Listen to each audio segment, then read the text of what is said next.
La niebla cubría la pequeña ciudad de Millbrook mientras los rumores sobre desapariciones misteriosas comenzaron a filtrarse en las conversaciones de los vecinos. Nadie sabía realmente lo que estaba sucediendo en la granja Sullivan, pero algo oscuro se ocultaba detrás de sus muros. Rebecca, una niña de 14 años, había sido testigo de horrores que ningún ser humano debería ver.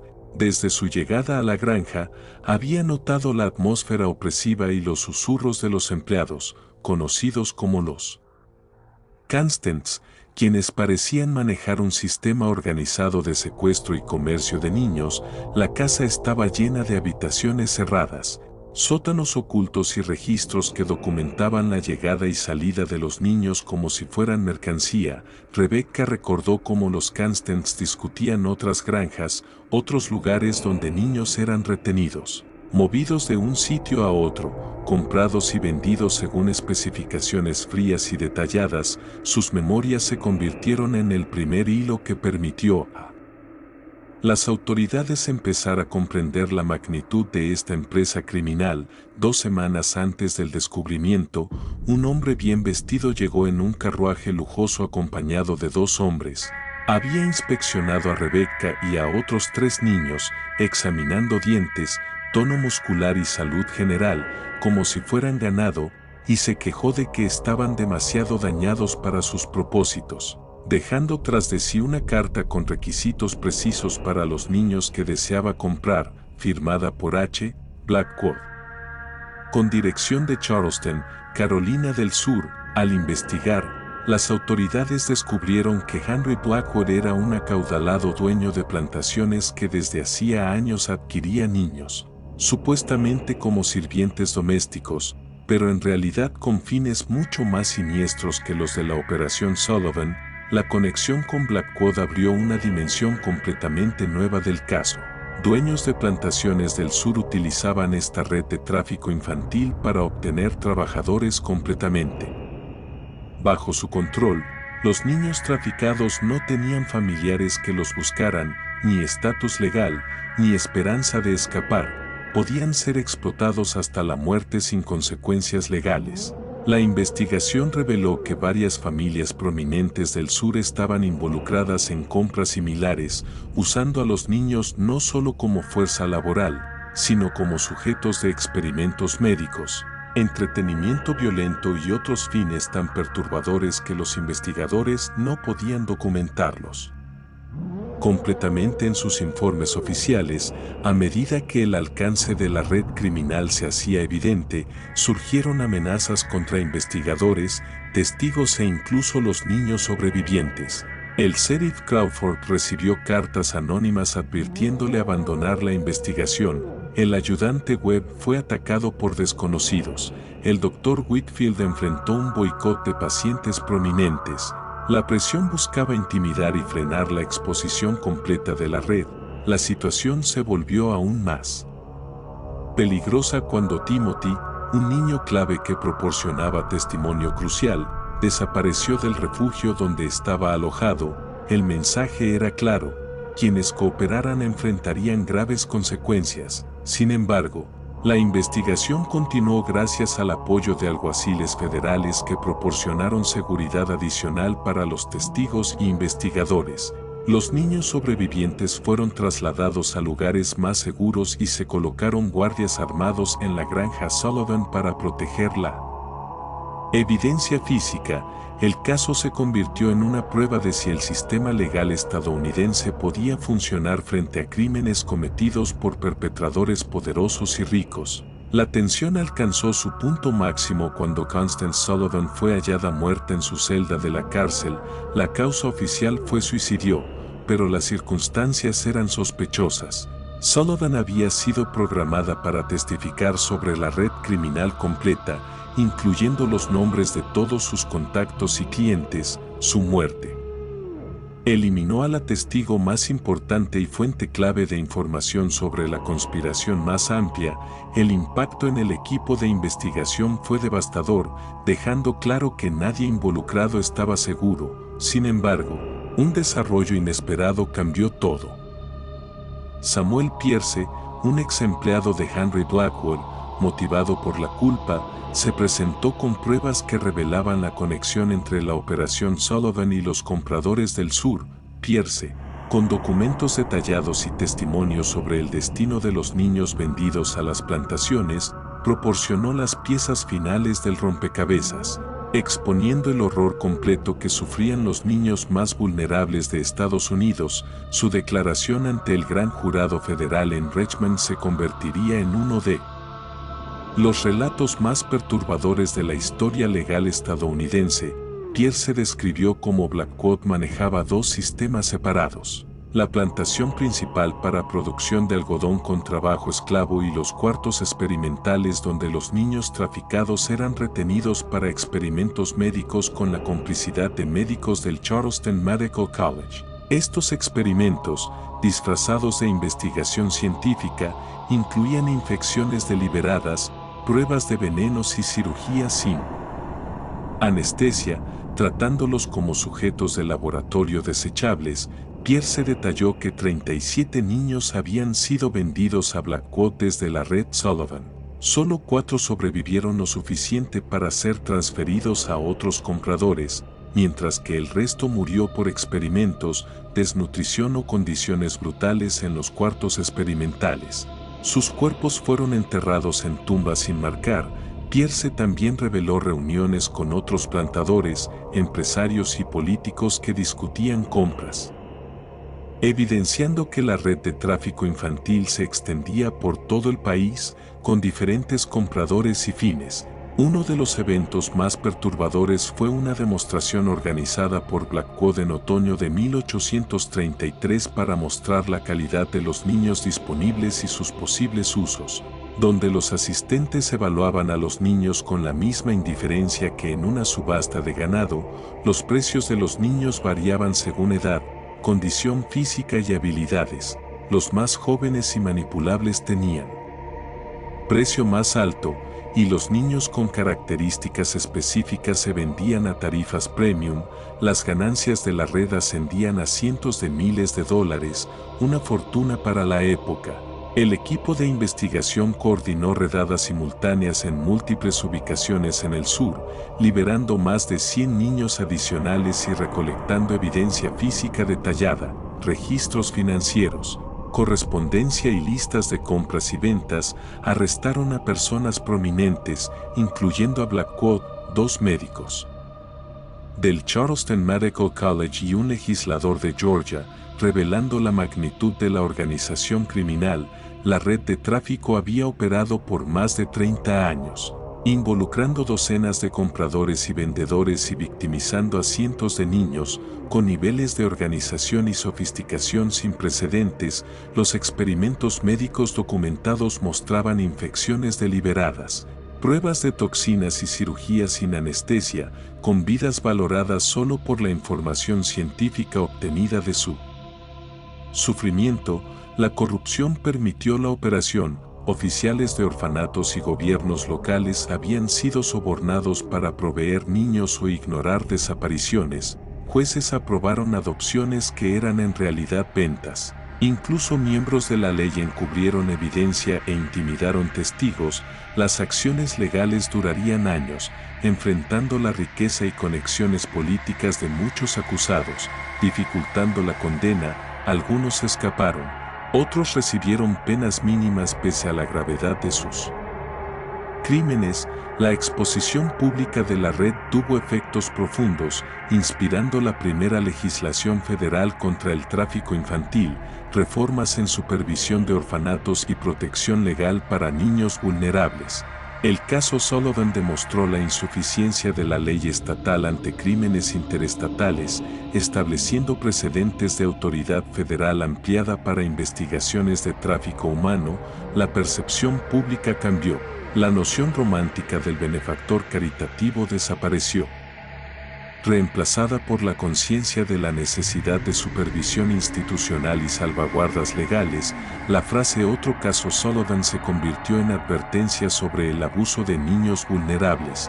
Los médicos y oficiales involucrados dedicaron el resto de sus vidas a la protección infantil. estableciendo clínicas y procedimientos que prevenían futuras manipulaciones. La valentía individual fue clave.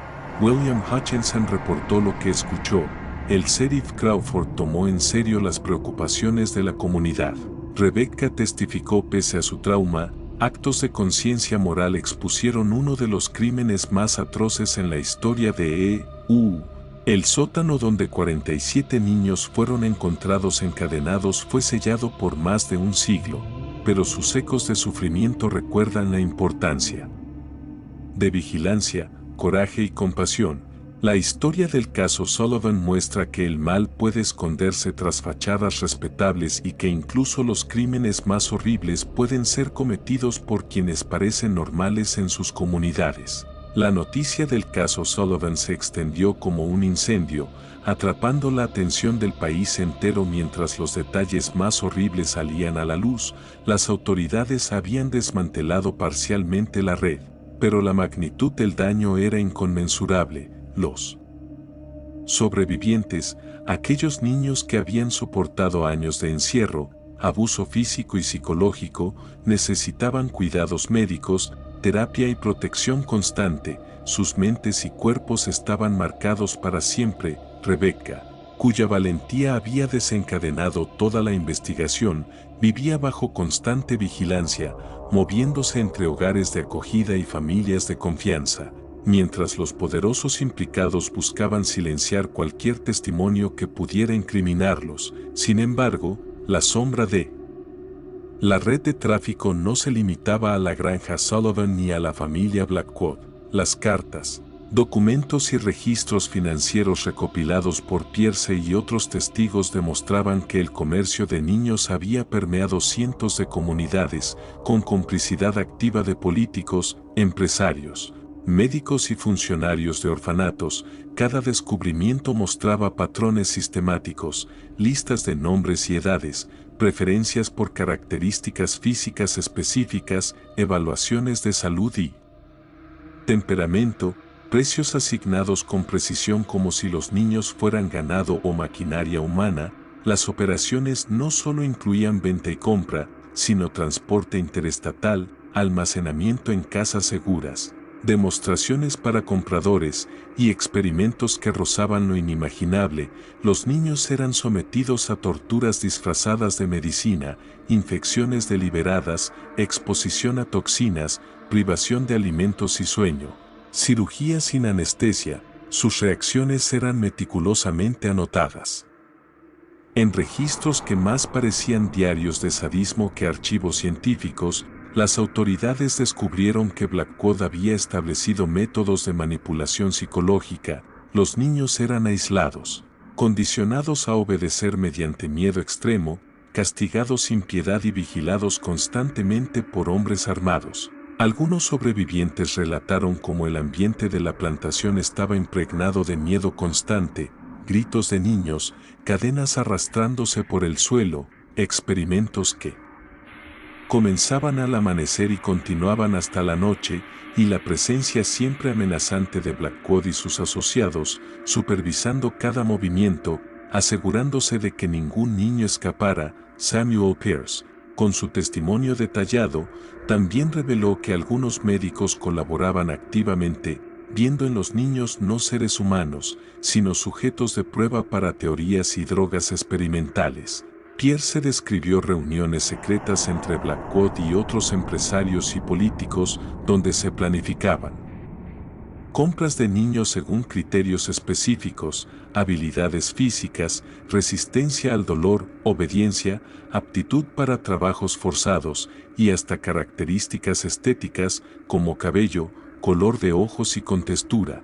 El intercambio de información entre las plantaciones formaba una red compleja y eficiente, con rutas de transporte, intermediarios y sistemas de pago que permitían que los niños se convirtieran en mercancía legalmente intocable durante años. Cuando las autoridades coordinaron redadas, encontraron pruebas de pagos en efectivo, cartas codificadas, listas de pedidos y registros médicos que documentaban la experimentación. Cada archivo revelaba nuevas capas de corrupción, jueces que aprobaban adopciones ilegales, funcionarios de gobierno que ignoraban desapariciones, médicos que falsificaban registros para ocultar maltratos, e incluso miembros de la policía local que intimidaban a testigos o destruían evidencia. La magnitud del horror se intensificó cuando se descubrió que muchos de los niños que habían sido vendidos a otros compradores desaparecieron sin dejar rastro. Algunos fueron sometidos a trabajos forzados hasta la muerte, otros a experimentos fatales. La red de tráfico se había convertido en un sistema institucionalizado, sostenido por miedo, corrupción y poder económico, extendiéndose más allá de Virginia hacia el sur profundo y estados vecinos, demostrando que la explotación infantil no era un incidente aislado, sino un fenómeno estructural. La presión sobre los investigadores aumentaba día tras día, amenazas anónimas, sabotajes, desapariciones de testigos y atentados directos, creando un clima de terror alrededor de la investigación. Timothy, el niño desaparecido, nunca fue encontrado, y la impunidad con la que los perpetradores actuaban envió un mensaje escalofriante: cualquiera que intentara ayudar o testificar estaba en riesgo mortal. Las comunidades vecinas comenzaron a cuestionarse cómo habían podido vivir al lado de semejante horror durante décadas, ignorando los signos, los gritos nocturnos, los niños nunca vistos en la escuela, las visitas extrañas y los constantes rumores. Se preguntaban cómo su complacencia y miedo habían permitido que el mal prosperara. Las vidas de los sobrevivientes continuaron marcadas por la violencia sufrida. Muchos desarrollaron traumas permanentes, problemas de salud mental, adicciones y desconfianza hacia cualquier autoridad.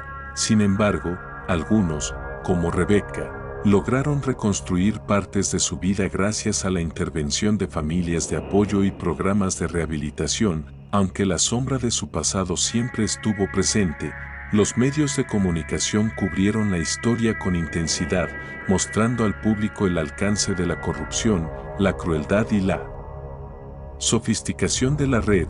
La exposición pública provocó reformas en leyes estatales y federales, impulsó la creación de sistemas de protección infantil, supervisión de orfanatos y protocolos legales para adopciones, además de ampliar la autoridad federal en casos de tráfico interestatal de personas. La narrativa del caso Sullivan se convirtió en un referente de alerta: la maldad puede ocultarse tras respetabilidad y riqueza, y el precio de la indiferencia o la complacencia puede ser la destrucción de vidas inocentes. La investigación también inspiró cambios en la ética médica, estableciendo regulaciones más estrictas sobre experimentación con seres humanos y la obligación de los médicos de denunciar abusos. La magnitud del daño económico también fue reveladora. Constance Sullivan acumuló más de $12,000 pesos en ganancias durante su operación de 20 años, equivalentes a varios cientos de miles en la actualidad,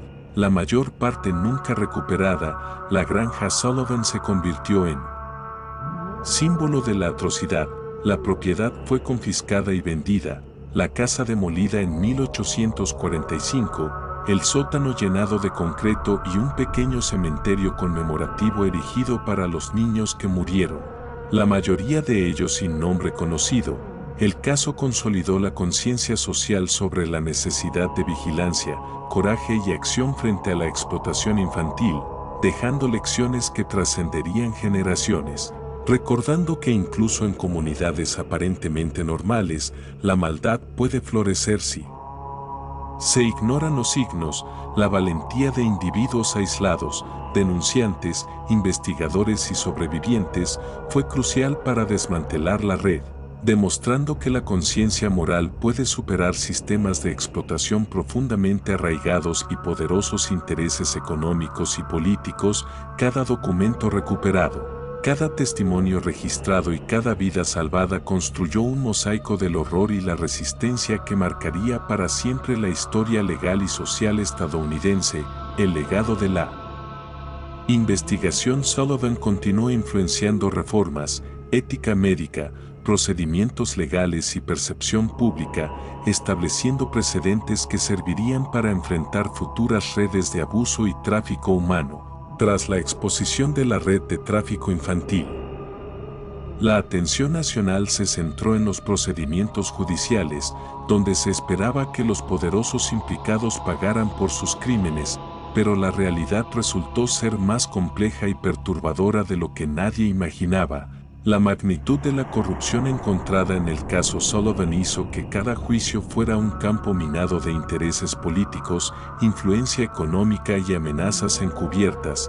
Algunos acusados intentaron sobornar jueces, influir en jurados y manipular testigos para evitar la condena. A pesar de estas dificultades, los fiscales se aferraron a la evidencia aportada por Samuel Pierce, los documentos de la red y el valiente testimonio de Rebecca y otros sobrevivientes, reconociendo que la justicia requeriría una estrategia paciente y meticulosa. Los juicios revelaron en detalle la cadena de explotación, la compra de niños de diferentes edades y características, el transporte secreto entre estados, los contratos de venta y las prácticas de tortura y experimentación que habían tenido lugar en la granja Blackwood y otras propiedades. Cada testimonio, cada registro, mostraba la sofisticación del sistema, listas de precios según la edad, resistencia, habilidades físicas, temperamento.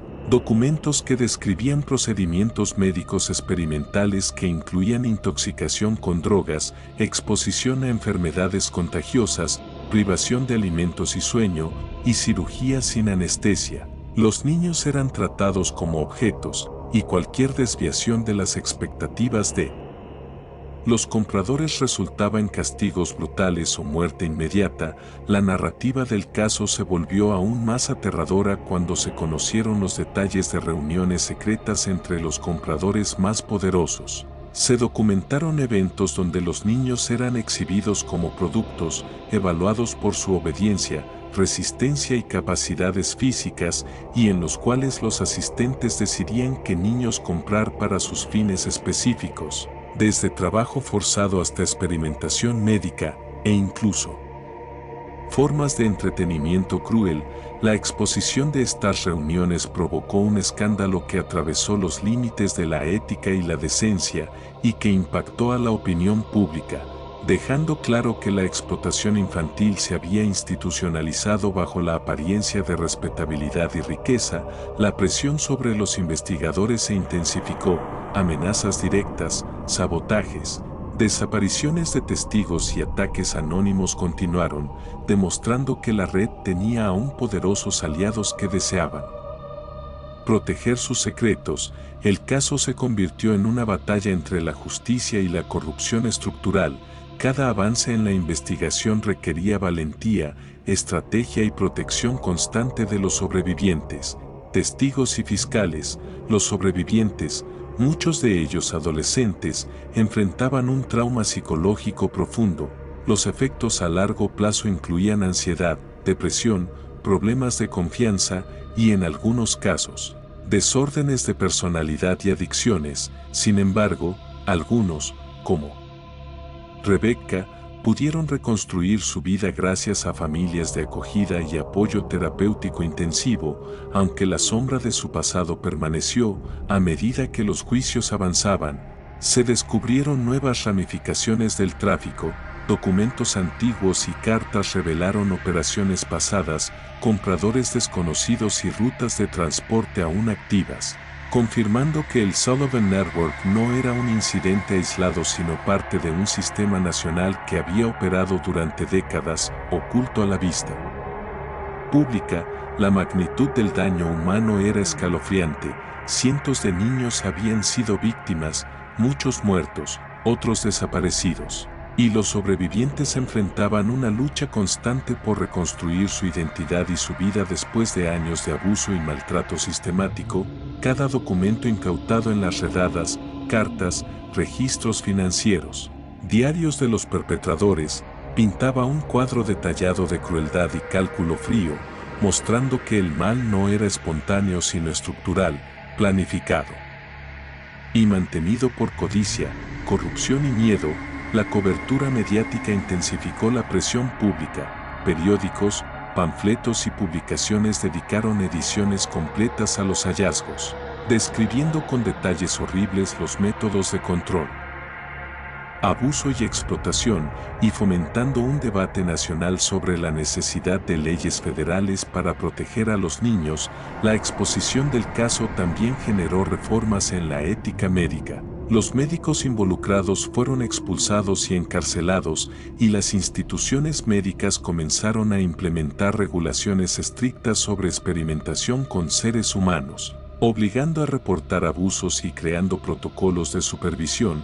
El caso Sullivan demostró que la indiferencia social, el miedo y la complicidad pasiva podían permitir que el mal prosperara. Las comunidades locales se enfrentaron a su propio fracaso moral, preguntándose cómo habían ignorado señales de advertencia durante décadas, los gritos en la noche, los niños ausentes en las escuelas, las visitas sospechosas y los rumores que nunca investigaron.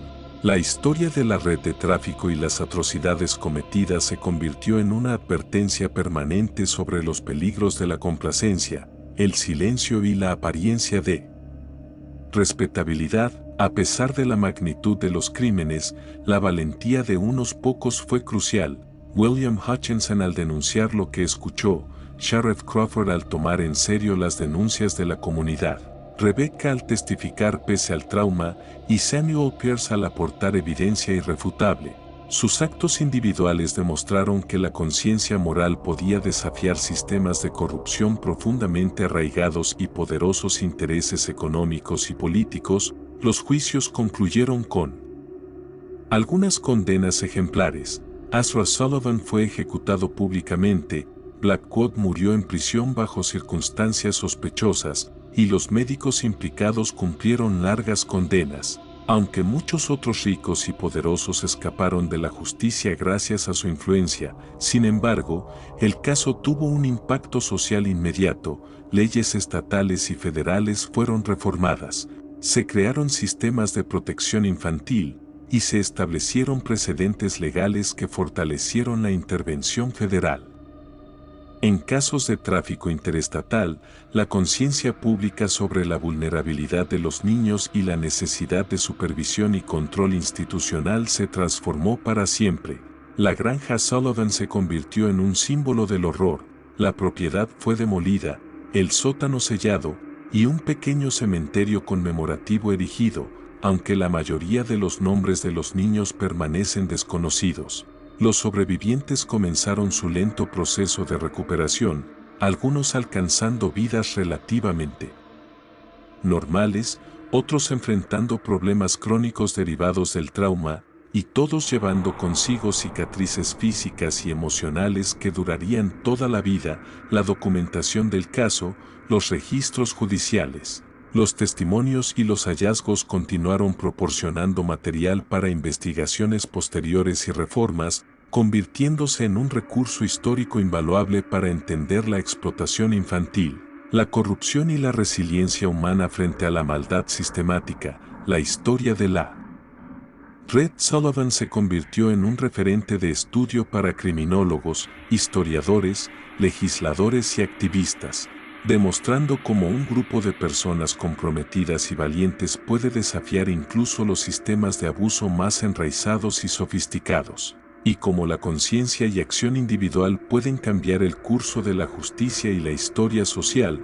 A medida que los juicios avanzaban y las reformas comenzaban a implementarse, la Red Sullivan seguía revelando secretos ocultos. Cada descubrimiento más oscuro que el anterior, la evidencia mostraba que los sobrevivientes habían sido solo la punta del iceberg, y que existían otras operaciones similares en estados vecinos, algunas aún activas, y otras que habían funcionado durante décadas sin ser detectadas. Las autoridades federales comenzaron a recibir informes de antiguos trabajadores de plantaciones, médicos arrepentidos y vecinos que habían sido testigos de comportamientos sospechosos durante años, muchos de los cuales no se habían atrevido a hablar por miedo a represalias. Entre estos nuevos testigos, emergió la historia de una niña llamada Elisa, que había logrado escapar de un almacén secreto donde la mantenían cautiva para entrenamiento especial destinado a complacer los caprichos de los compradores adinerados. Su relato era aterrador.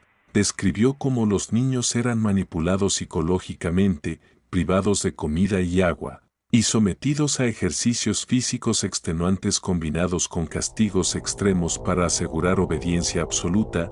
La niña relató cómo ciertos adultos ricos tenían listas específicas de características deseadas, como la resistencia al dolor, la agilidad o la docilidad, y como los niños que no cumplían eran relegados a áreas de castigo donde morían lentamente. Cada historia nueva reforzaba la magnitud del sistema.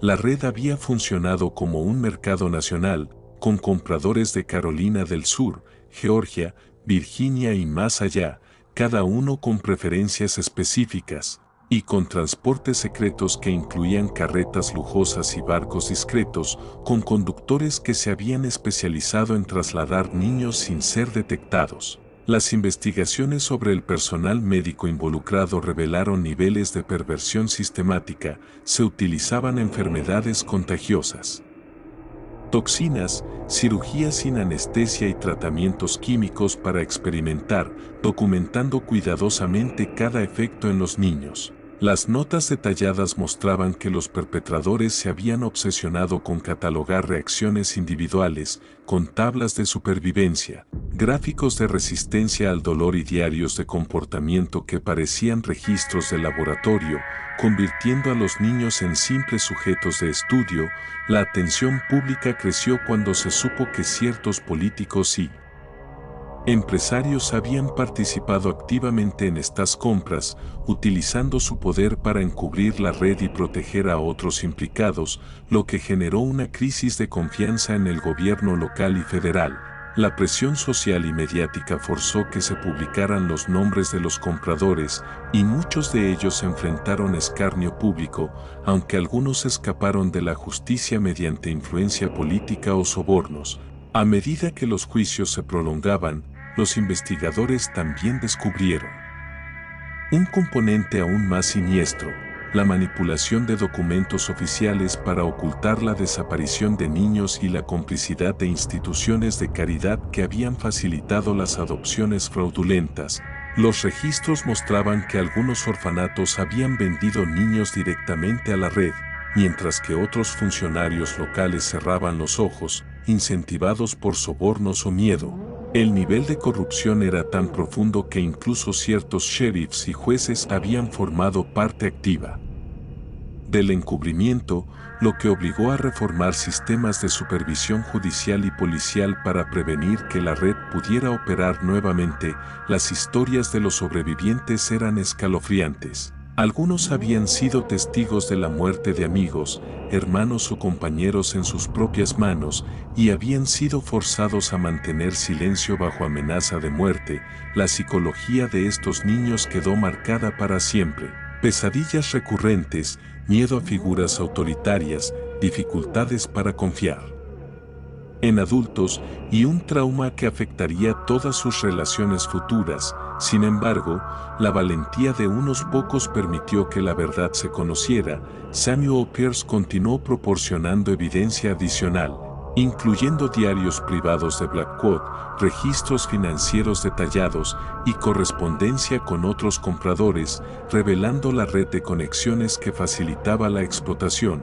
Estos documentos mostraban cómo se manipulaban las finanzas para disfrazar las transacciones, cómo se establecían contratos de compra en lenguaje técnico y casi legal, y cómo se aseguraba la cooperación de médicos y funcionarios mediante amenazas o incentivos económicos. Las redadas coordinadas se multiplicaron, descubriendo más de 50 nuevas locaciones donde los niños habían sido retenidos. Entre los hallazgos estaban almacenes convertidos en cuartos de prueba, talleres donde se les enseñaba a obedecer sin cuestionar, y laboratorios improvisados donde se aplicaban los experimentos más crueles. Algunos sobrevivientes revelaron cómo la red fomentaba competencia entre los niños para sobrevivir, obligándolos a cumplir tareas físicas extremas bajo la constante amenaza de castigo o muerte, con la intención de seleccionar a los más aptos para la venta a clientes específicos.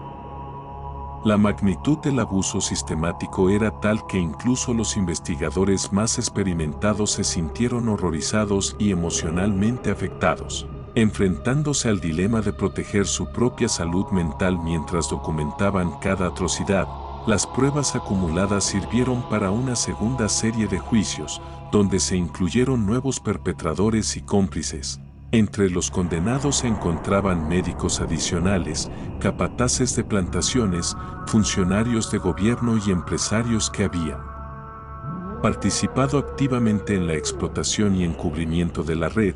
Los testimonios describieron escenas inimaginables, niños privados de sueño durante días, sometidos a pruebas físicas y químicas, y obligados a observar la muerte de sus compañeros como advertencia, todo registrado meticulosamente en libros de cuentas y diarios que reflejaban la frialdad y premeditación de los criminales. La exposición pública de estos detalles provocó un cambio cultural profundo. Surgió un debate nacional sobre la responsabilidad social, la ética médica, el papel del gobierno en la protección infantil y la necesidad de leyes federales estrictas.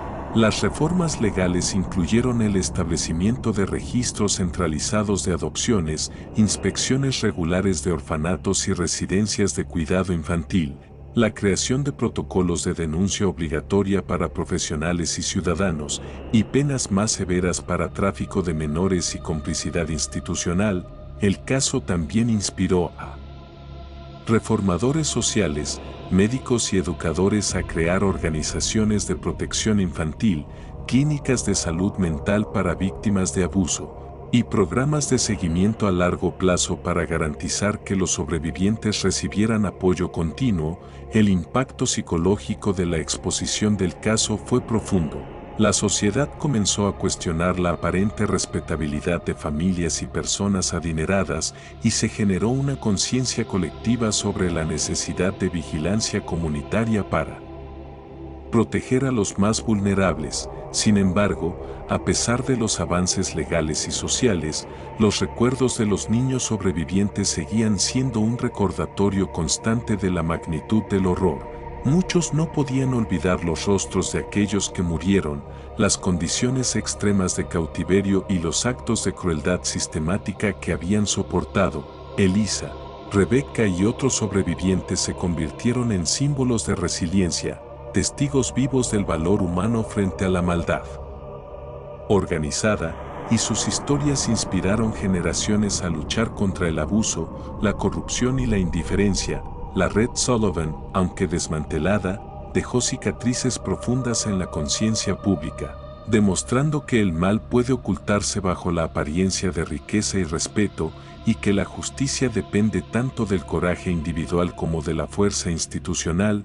La historia continuó siendo investigada durante años, con nuevas revelaciones que surgían de los documentos conservados, cartas y testimonios tardíos, mostrando que el sistema de explotación había sido más amplio de lo que cualquiera había imaginado, involucrando a cientos de niños, decenas de compradores y numerosos cómplices a lo largo de varios estados, y que la lucha por la justicia requeriría vigilancia constante y compromiso social prolongado.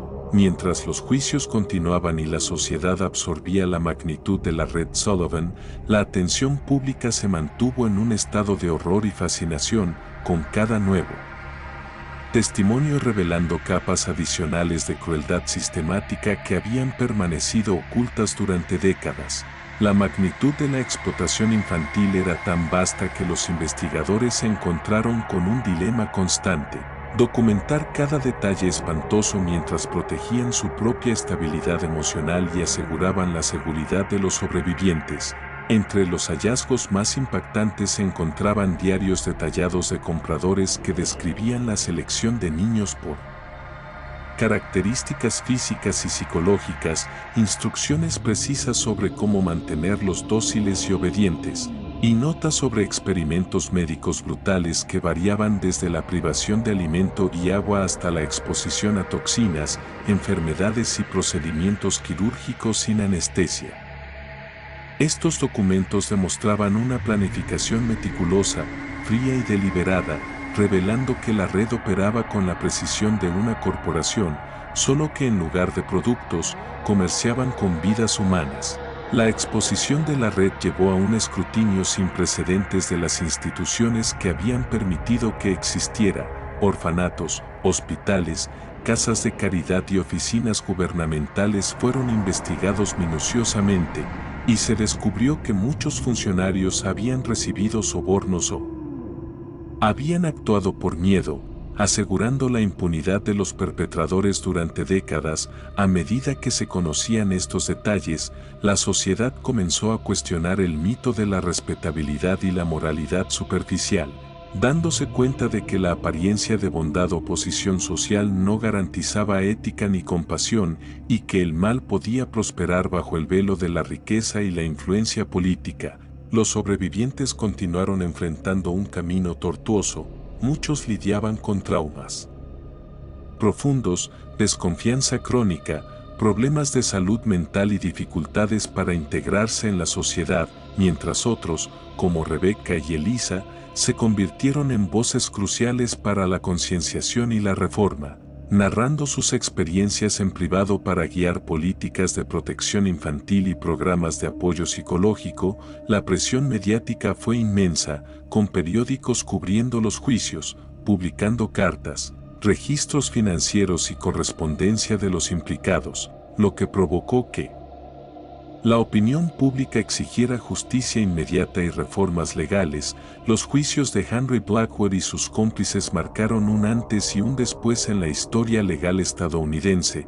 Blackwell fue condenado a muerte, aunque su ejecución se retrasó por años debido a maniobras legales, mientras que sus médicos asociados enfrentaron largas penas de prisión y expulsión profesional. Algunos compradores adinerados lograron evadir la justicia mediante influencia política o huida al extranjero, pero la exposición pública de sus crímenes aseguró que sus nombres quedaran manchados para siempre, y la presión social impidió que pudieran rehacer sus vidas sin enfrentar el desprecio público. La evidencia recopilada durante años permitió el desarrollo de leyes pioneras de protección infantil, estableciendo inspecciones periódicas, regulaciones estrictas sobre adopciones, registros centralizados y protocolos de denuncia obligatoria para profesionales y ciudadanos, así como penas severas para la complicidad en tráfico de menores. Estas reformas sentaron las bases para los sistemas modernos de protección infantil en los Estados Unidos y crearon precedentes legales que permitieron investigar y procesar redes de explotación en el futuro, mostrando que el coraje individual, combinado con acción institucional, podía desafiar incluso a las redes criminales más arraigadas. La memoria de los niños perdidos y los sobrevivientes permaneció como un recordatorio doloroso de la fragilidad de la infancia frente al abuso sistemático, y las comunidades comenzaron a debatir sobre su responsabilidad colectiva para prevenir tragedias similares, cuestionando cómo la indiferencia o la aceptación de la autoridad habían permitido que tales horrores ocurrieran. Los investigadores continuaron usando la correspondencia, diarios y registros financieros de la red para descubrir casos adicionales durante décadas, revelando que la explotación había sido mucho más extensa de lo que se pensaba, involucrando cientos de niños y decenas de compradores a lo largo de múltiples estados, con complicidad de autoridades locales, médicos y empresarios, demostrando que el mal no solo era sistemático, sino también profundamente organizado y protegido por la sociedad misma. La historia de la red Sullivan se convirtió en un referente histórico de cómo la codicia, la indiferencia y la corrupción podían combinarse para crear una maquinaria de explotación infantil, y cómo la valentía individual podía poner fin a décadas de impunidad.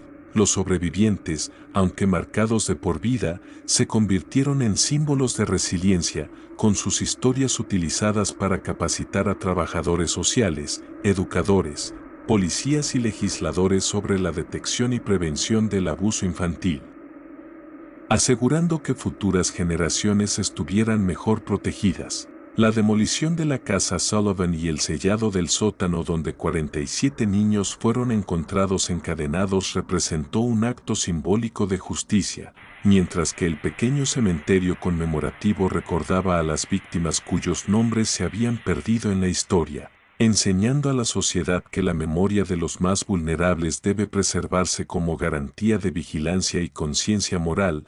La saga de Sullivan demostró que incluso los sistemas legales más avanzados tienen limitaciones cuando el poder y la riqueza se utilizan para encubrir el mal, y que solo mediante la valentía, la cooperación comunitaria y la integridad moral es posible exponer y desmantelar estructuras de abuso profundamente arraigadas. A medida que los años pasaban, el caso continuó inspirando reformas, investigaciones y debates sobre ética, responsabilidad social y protección de la infancia, convirtiéndose en un ejemplo eterno de cómo el coraje humano puede enfrentar la maldad organizada, y cómo la exposición de la verdad, por espantosa que sea, es indispensable para prevenir la repetición de horrores similares. Los ecos de los sufrimientos de los niños Sullivan permanecen, recordándonos la necesidad de vigilancia constante, compasión activa y acción decidida ante cualquier indicio de abuso, y que la historia, por más oscura que sea, puede ser una luz para guiar a la sociedad hacia la justicia, la protección de los inocentes y la integridad moral colectiva. Así, la red Sullivan, aunque desmantelada y expuesta, dejó una lección eterna, que la maldad puede ocultarse bajo la apariencia de respeto, riqueza y poder, pero que la valentía individual, la conciencia moral y la acción institucional pueden, finalmente, vencerla y transformar la sociedad para proteger a quienes no pueden protegerse a sí mismos.